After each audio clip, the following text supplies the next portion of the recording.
She types your name, pauses, deletes it, then stares at the screen like it's holding her heart hostage. You can almost feel it, can't you? That invisible pull between two people who won't talk but can't let go. She's thinking about you, not in a casual way but in that quiet, restless kind of way that shows up at night when the world goes still. Something inside her wants to break the silence. But she doesn't. Because the war between her heart and her pride is louder than anything she could ever type. Her heart tells her to reach out. To ask how you've been. To hear your voice again. It tells her that maybe, just maybe, it's not too late. But then pride steps in. It reminds her of the last conversation. The cold tone. The moment she promised herself she'd never be the one to fold first. Pride whispers that texting you means surrender. That it means you won. And that thought alone keeps her frozen in hesitation. You see, she's not avoiding you, she's avoiding what it would mean if she gave in. Admitting she still feels something would mean admitting she's not over it. And she's not ready to face that mirror yet. So she tells herself she's fine. She tells herself that silence is strength. That if you care you'll reach out. But beneath that surface confidence is a storm of unspoken emotions. She replays the last look you gave her, the last time your voice softened, the last word that could have gone differently. Every scene loops in her head like a movie she can't stop watching. She scrolls through old messages, half hoping you'll text, half hoping you won't. Because if you did, it would mean she was right, there's still something there. But if you don't, it confirms her worst fear, that you've already detached. That you're fine without her.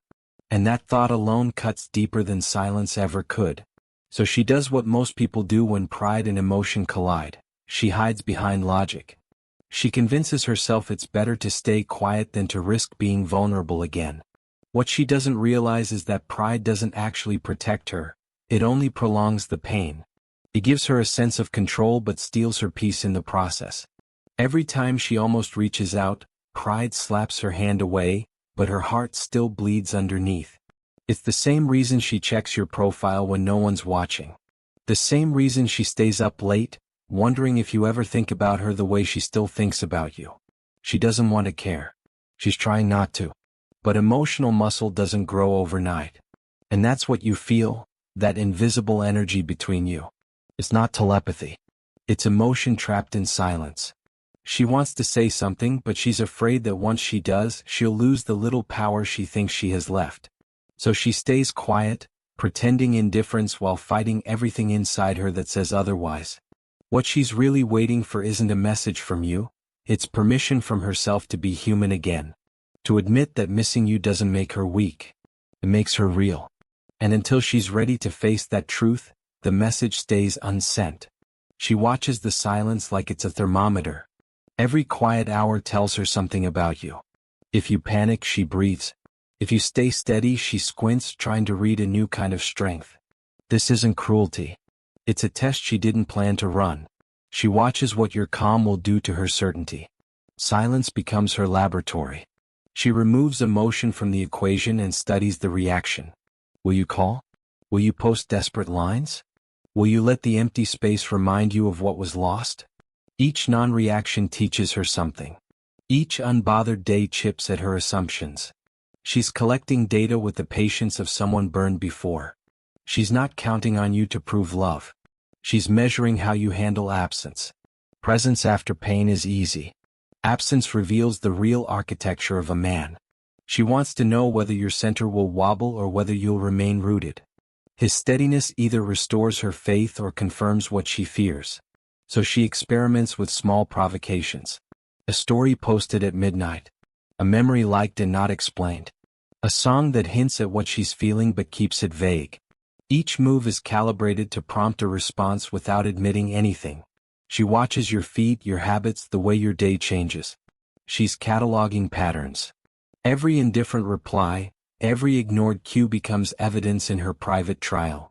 This is not manipulation, not from malice. It's survival behavior. After pain, people test before they trust again. She's trying to feel safe enough to lower her defenses without falling apart. She needs to know you're not a storm that will return and break her. So she looks for constancy. Calmness over time is the proof she wants. You should know, tests aren't about winning. They're about information. She doesn't rejoice if you falter. She doesn't celebrate if you chase. If you break, she worries that you'll be the same man who leaves when things get hard. If you chase, she wonders whether you'll be driven by fear or by love. What she truly seeks is a steady version of you, someone who can love without dissolving into drama. When you don't react, something else happens. The test stops being about you and starts being about her. She watches herself watching you. She notices how hope and annoyance trade places. She realizes how much of her identity she built around your attention. That mirror is dangerous. It forces her to ask whether she wants to be pulled by someone else's orbit or whether she can find balance inside herself. The experiment ends only when truth shows up. Either you reveal who you are through choices, or she realizes the answers aren't in your messages. Sometimes the data says stay. Other times it says walk away. The experiment's point isn't to trap you, it's to protect her heart until she's certain enough to risk it again. So when you see her quiet, don't mistake it for play acting. It's a careful investigation. She's learning whether you break, bend, or hold. The person who holds steady returns not because they were forced, but because they chose to stay in willingly. She's rewriting the story in her head, and you're the character she keeps trying to erase but can't. Every breakup forces a narrative to survive on. At first, she builds a clean version, the one that makes her the hero. He didn't care. I'm better off. It was never real. It's not a lie, it's emotional armor. That story helps her breathe when everything inside her still wants you. It gives her something to hold when the truth feels too heavy. But time has a way of poking holes in fiction. A smell, a place, a sound, it all betrays her. That song that played in your car. That restaurant you both loved. Even random faces in a crowd that move like you once did. Suddenly the story doesn't fit anymore. The lines don't add up. She starts remembering the softness in you, not the mistakes. The comfort, not the conflict. And now her script, the one that made her feel strong, starts falling apart. She tries to fix it by rewriting again. Maybe it was my fault. Maybe I pushed too hard. Maybe he was trying more than I saw. The blame shifts back and forth like a pendulum. She can't find peace in either version, the one where you're the villain or the one where she is. Because deep down she knows it wasn't black and white. It never is. It was two people who cared, clashing at the wrong time. And that kind of truth doesn't fit neatly into any story. So she keeps editing late at night in her mind. She'll delete a memory, then rewrite it softer. She'll remember a fight, then remember what happened right after, when the fight turned into silence and the silence turned into regret. She starts to see that her "I'm done" was never closure. It was self-protection. Every version of the story she creates is another attempt to convince herself that the ending made sense. But no matter how she writes it, it still feels unfinished. She wants to text you, not to reconcile but to get clarity. To ask, was it really as bad as I made it out to be? But reaching out would mean confronting the possibility that her whole healing story was a temporary illusion. That maybe she wasn't as detached as she told herself. That's the part she can't face yet. So instead, she rewinds and rewrites, hoping the next version will hurt less than the last. You might think she's moved on because she's quiet. But silence doesn't mean peace, it means she's still narrating. She's still trying to find the version of you that lets her sleep without wondering. Every revision is her way of making sense of emotions that never stopped breathing. The more she edits, the more she realizes that the real story wasn't about who was right or wrong. It was about connection, timing, and fear. And that's a story too honest for her to post, too raw to share, and too real to finish. You show up different and she notices everything. The way you hold your head. The quiet confidence in your routines. The new habits. These small changes become evidence she's missing out. That idea rattles her more than any insult or accusation. She imagined you in the same place she left you, stalled, aching, replaying every mistake. When reality contradicts that image, it creates a new pain, the fear that she's been left behind. Change looks like freedom from the outside. When you train, laugh more, build something, it reads like moving on. People assume progress is proof of closure. She reads it as a verdict. If you seem at peace, she suspects she is the problem. That suspicion breeds a private shame that's louder than any regret. Shame makes her avoid the conversation because she worries it will confirm she lost the better version of you. There's a brutal logic here. Admitting you've outgrown someone means admitting you upgraded. That admission hits like a cold wave. She imagines your life without the reminders of her voice, without the memory of shared mornings. If she reaches out and finds you thriving, the fantasy of a second chance dies. She'd rather live with the hope of possibility than the certainty of having missed the train. Seeing you unbothered rewires how she measures worth. Your silence becomes a sign of resilience, not indifference. That reframe flips a switch inside her. Where she expected to feel powerful, she encounters panic. Could she have been the one who lost? Did she sabotage something salvageable? Thoughts like these are sharp. They keep her mouth closed and her mind racing. Sometimes it isn't about you at all. It's a mirror of her own fear of inadequacy. Watching your momentum exposes gaps she promised herself she'd fix. Instead of owning that work, she blames circumstance. Blame is easier than confrontation. So she steps back and acts like distance was intentional, even when it wasn't. Her pride masks vulnerability so well you'd swear she never cared. The paradox is cruel. Your growth attracts and repels at once. It draws attention to all the ways she isn't where you are. That comparison feels like a loss of status in the relationship. She's not the priority of your present self. Humans hate being demoted in someone else's life. Demotion breeds quiet retreat and performative detachment. She also fears the humiliation of showing up late to your evolution. What if she reaches out and discovers she's irrelevant? What if your tone is kind but distant? What if your life moves on politely without a single crack? Those scenarios scare her because they force a reckoning with choices she can't undo. Avoidance becomes a strategy to avoid that humiliation. In the end, silence is a fragile shelter. It preserves possibility by avoiding the risk of finality. She'd rather imagine you missing her than face a response that proves otherwise. That's why when you radiate calm competence, her instinct isn't to join you. It's to freeze and reassess, because the idea that she might not belong to your future is more painful than admitting she misses your past. Right now, deeply quietly. When she's quiet, it's not always her voice you're hearing, it's the echo of her friends in her head. The group chat becomes her therapist, her courtroom, and her audience. Every thought about you gets filtered through their opinions before it reaches her heart. Don't text him. He doesn't deserve a response. Make him chase. It sounds strong, empowering even, but underneath that advice is fear, not hers, theirs. They're protecting her from a pain they never healed from themselves. Friends mean well, but they project their own bruises. They remember the guy who ghosted them, the ex who came back just to leave again, the heartbreak they never got closure from. So when she mentions you, they respond from their own unresolved stories. They armor her up, not realizing they're building walls she might not want. Their voices drown out her instinct. She feels something real, but now she has to perform strength for an audience that's grading her healing. Now it's not just about you. It's about appearances. About not being the one who broke first. If she texts you, it won't just be between you and her. It'll be a topic in every brunch conversation, a judgment in every friend's eyes. So she swallows what she feels to maintain the illusion of control. Pride becomes a group project. Vulnerability turns into a risk of public embarrassment. The people cheering her on don't realize they're cheering her into emotional paralysis. Every time her fingers hover over your name, she remembers their warnings. He'll take advantage if you show emotion. Don't be weak. You're better than that.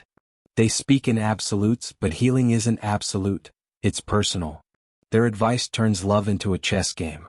Every message she doesn't send becomes a move and a strategy she never agreed to play. And when the lights go out and no one's watching, she feels the emptiness of winning a battle she didn't want to fight. Sometimes she argues with herself quietly. She thinks about breaking the rules just once to reach for what's real instead of what's approved. But then the fear returns. Fear of being laughed at, fear of looking desperate, fear of giving her friends the chance to say, "We told you so." So she stays silent, not because her heart doesn't care, but because her pride has too many witnesses. And here's the tragedy. The same people telling her not to reach out won't be the ones lying awake thinking about you. They won't feel the ache of an unfinished sentence. The sting of a love she never got to speak again.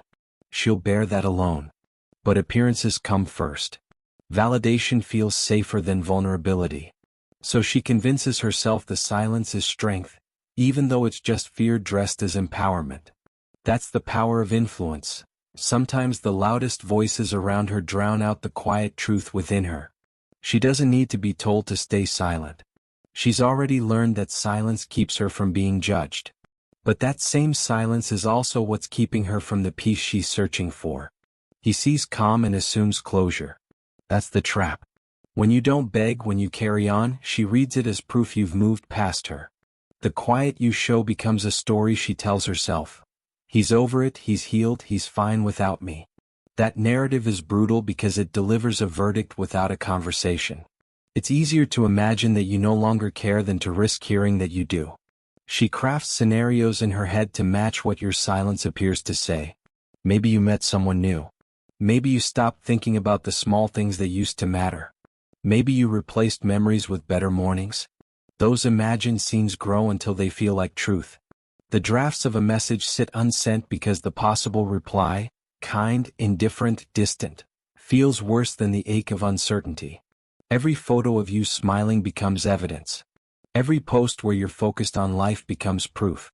Instead of seeing growth, she interprets momentum as moving away from her. And that thought kills 1,000 drafts. She'd rather hold on to the question than face an answer that confirms she's no longer central to your story. There's also fear of humiliation baked into this. Reaching out and hearing a polite shrug would be humiliating. She'd have to reconcile her longing with an unmistakable distance. So she stalls. Silence keeps a sliver of dignity intact. It preserves the fantasy that you might still be somewhere between regret and return. That sliver is precious. Losing it means admitting she misread you, misjudged the past, and miscalculated her heart. She checks your profile when she thinks no one knows. She lingers on the comments. She notices the change in your routine. Each observation fuels the hypothesis that you're untroubled by her absence. The more she looks, the easier it is to believe her own theory. Confirmation bias kicks in. She sees evidence that supports the story she's afraid to disprove. This fear isn't purely logical. It's visceral.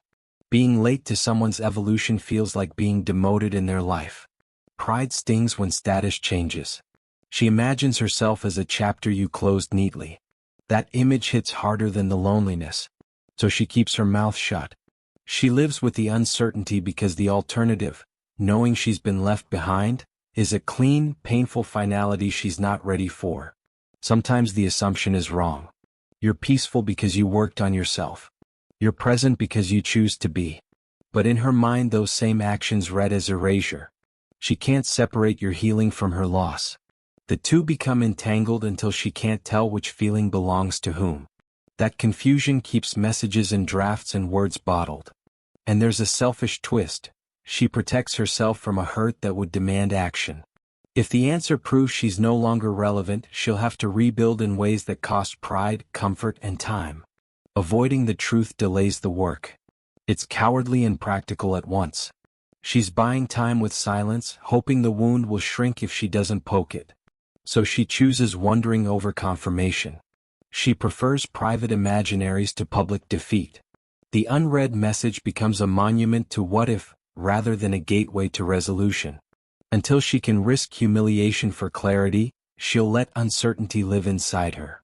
It's lonely there, but it's safer than the certainty that might break her completely.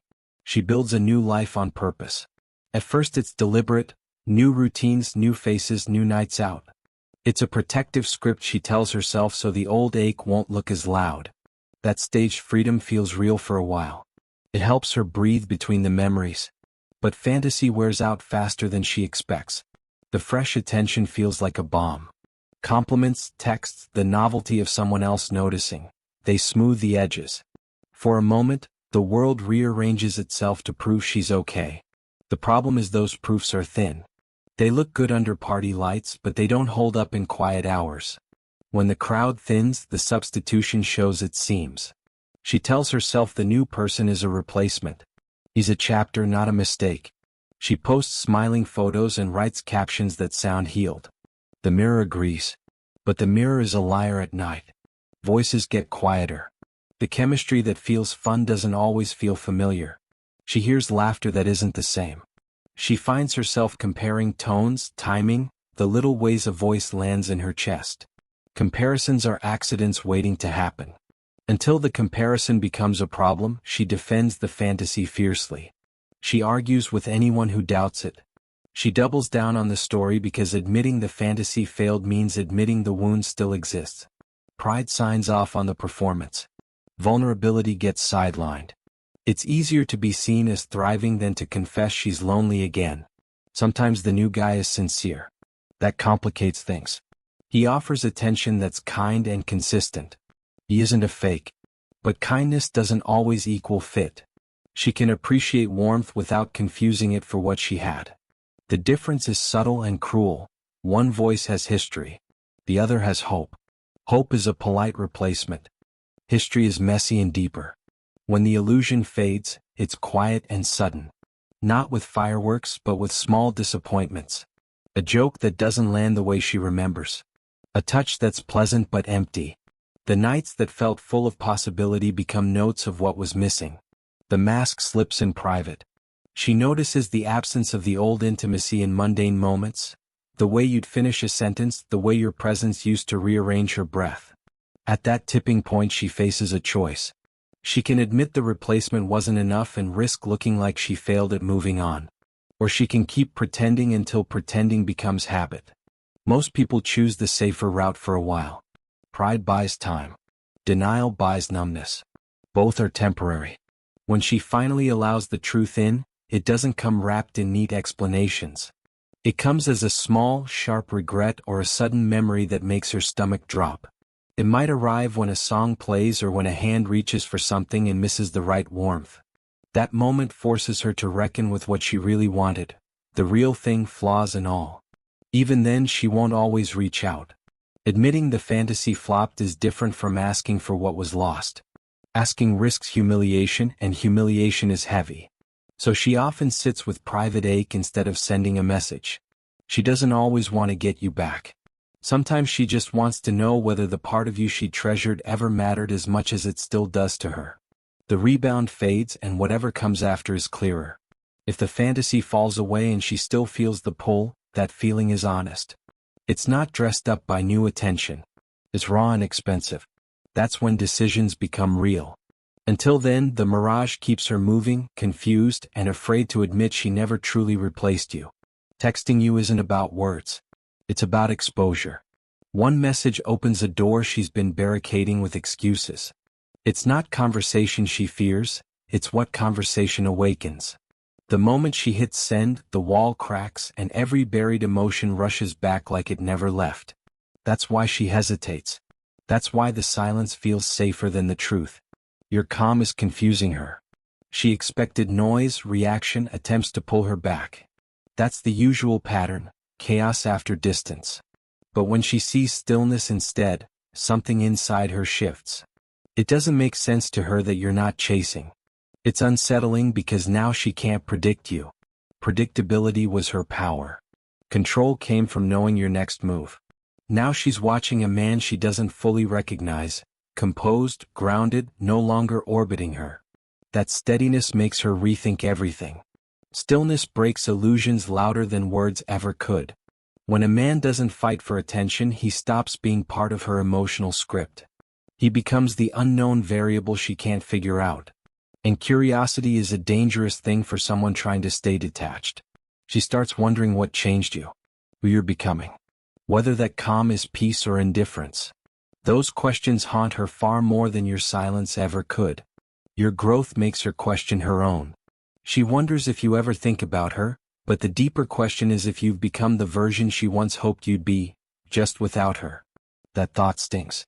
Because if you became that man now, it means she wasn't patient enough to stay long enough to see it. It means she gave up too early. That realization keeps her quiet, even as it eats away at her pride. The longer you stay centered, the heavier her curiosity gets. She starts reading between every silence. The calm you radiate doesn't just show strength. It mirrors everything she's been avoiding inside herself. Your acceptance exposes her resistance. Your detachment reveals her attachment. That reflection is hard to look at.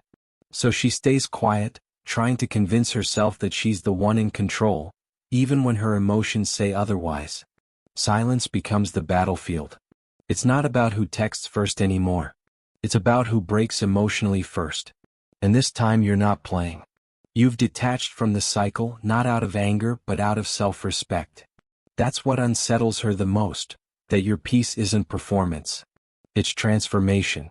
It's a kind of maturity she didn't expect to face. Soon that stillness becomes magnetic. Not because it's cold but because it's confident. Calmness has gravity. It pulls her in without asking for anything. The very silence she used as a weapon now turns against her. She starts missing your presence not because you reminded her, but because your absence finally does. That's the quiet reversal she never saw coming. She wanted control. You gave her peace. She expected reaction. You gave her silence. And now your restraint has done what begging never could. It's made her see your worth without you saying a word. The man who doesn't chase, doesn't explain, and doesn't crumble, becomes unforgettable. And that's the truth she'll never admit out loud. She lost a man who found himself. You didn't need revenge. You just needed peace. That silence, that discipline, that distance, it spoke louder than any closure ever could. If you felt that, if you're done chasing what was never meant to stay, hit subscribe, and keep becoming the man silence can't break.